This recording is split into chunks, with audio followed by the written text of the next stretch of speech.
Hi, my name is Nick Allen. I'm president of the HEMA Club at VCU, and today we're going to be talking about sword conditioning. So, while it might not be very much fun, conditioning is very good for you, and it'll be a great way to build muscle and be able to use long swords more effectively and more efficiently. Just as a note, I've picked most of these exercises up from around the HEMA community, but mostly from Matt Easton, so thank you. I don't claim to have invented any of these myself. The Sword Waggle is from England, hence the name. All you have to do is hold it out here. Straight line. I prefer to have my finger over the crossguard. It goes down and it comes back up. And that's it. And it doesn't look like a whole lot of work, but after you do 20 or 30, it's a whole lot of work.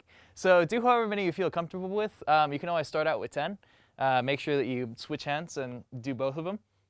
Your feet don't really matter, just as long as the arm is straight and makes a straight line from the wrist to the shoulder, and that when you go down, your wrist is nice and flat. This is actually a saber exercise, but it works really well with longsword.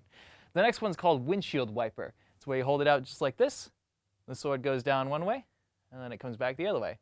And that's 1, and 2, and 3, etc. Do however many you feel comfortable with. It's always good to start with 10 and see how you feel then. Make sure you switch hands. And 1, and 2, etc. This is great because it trains all these wrist muscles right in here, and it's really great to be able to quickly move your sword like this, especially in some of those cut extensions. Krumpau will always benefit from this exercise. The next one is called a Whirlpool, and this one is where you hold it straight out, make sure that your hand is actually on the grip, and you just move the point in a really, really small circle one way, and then move it the other way. And then you do bigger circles for the next round, move it around the other way, and then you do the biggest circles around this way. Making sure that you're doing it with one hand because this is going to train each hand. I like to do 5 circles one way, like 1, 2, 3, 4, 5, 1, 2, 3, 4, 5, 1, 2, 3, 4, 5, etc., etc. And do however many you feel comfortable with. If you're insane, you can do upwards of 30, but your arms will be tired. This is really good because especially if you're in these long points, it's always good to keep your tip moving. That way it's harder to track and it's harder for them to see which way it's going. And it's essential in saber. The next one is called Windmill. This is it's a high intensity one, and it's really good for building strength. And what you're going to be doing is you're going to be in Vomtog, and all you're going to be doing is performing a gather step, bringing the sword up, around, and then cutting down. This is a windmill cut. It's very effective. And all you do is 4 of these in a row, and then 4 going backwards.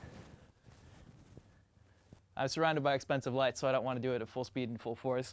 But if you're doing this on your own, make sure that you do these with the appropriate intensity. Simply because then you can actually get muscles working swinging around a heavy sword. It's great practice, especially if your sword is heavier than it needs to be to build muscle. The next one is probably the simplest on the list. It's called the sword plank. You stick the sword up for about 30 seconds. You stick it to the side for about 30 seconds, horizontally for about 30 seconds, and down for 30 seconds. This is great for just building static muscle, especially when you're hanging out in those guards.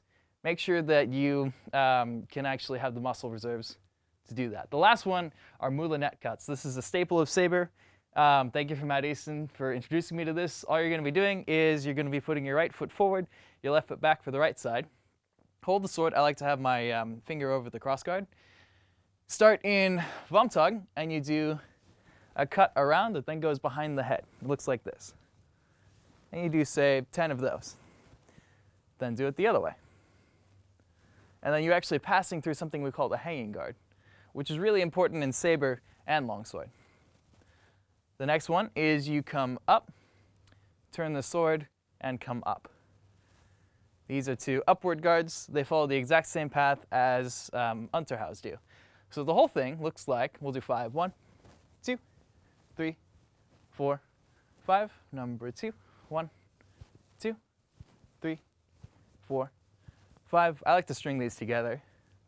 1, 2, 3, 4, 5. Notice the wrist flexibility that gives, and notice how effectively you can move the sword. If you try it on the other side, it looks like this. 1, 2, 3, 4, 5. 1, 2, 3, 4, 5. 1, 2, 3, 4, 5. Notice when you're doing it on the left side, you do the one that passes through the handguard, so you would do this number 2 cut, the second one. Let's do this on the front just for fun. 1, 2, 3, 4, 5. 1, 2, 3, 4, 5. 1, 2, 3, 4, 5. And the other side. 1, 2, 3, 4, 5. 1, 2, 3, 4, 5. 1, 2, 3, 4, 5. And the nice thing is that if you ever transition or get into saber, you'll have been doing this great exercise that forms the foundation of saber, all along with your longsword techniques. If you do these along with some push-ups and some sit-ups and probably some split squats too, just other things to build those muscles, you'll be doing great. Thanks for watching. I'll talk to you guys later.